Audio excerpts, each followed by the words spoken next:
Hi, I'm Don Grace with Safeway Water. Properly setting up your brine tank during your installation is a surefire way to eliminate service calls in the future. Let's take a moment to walk through setting up a brine tank. First, let's make sure all the components are there. Make sure you have your 4 salt grid supports, your 3/8 brine tubing, your salt grid, your tank and lid, and your brine well with the Jayco nut. We want to start by attaching the leg supports to the bottom of the salt grid, snapping in the legs into the bottom, one in each of the 4 corners.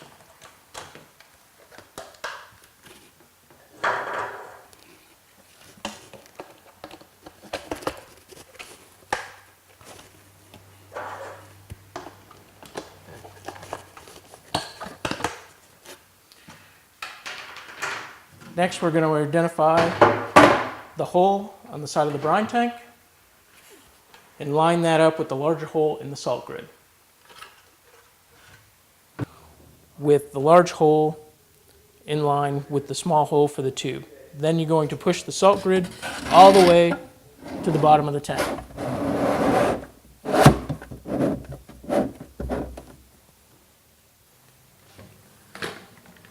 Next, we want to inspect the safety float assembly and make sure the float is at least up to the mark on the side of the assembly. That way we know that the float is high enough to receive the water in the tank.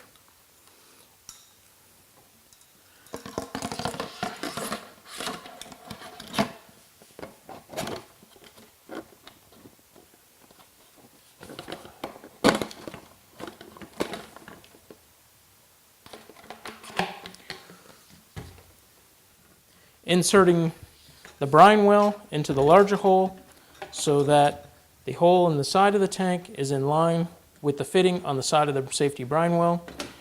Push the safety brine float to the bottom of the brine tank. Remove the cover, it'll make it easier to make your connections. Insert your tubing into the hole into the side of the tank. Add your nut so that the threads are facing the brine well. Insert your insert and make your connections. Supporting the back of the fitting, pushing the tubing all the way in and tightening the nut until it's thoroughly secure. Place the cap on the top of the brine well. Now your brine tank is ready for service. We recommend that you add water to the brine tank once you put it in position above the salt grid. That way, when you initialize your tank, regenerate it, then you can monitor the water flow going up and down to make sure that it's working properly before you add salt.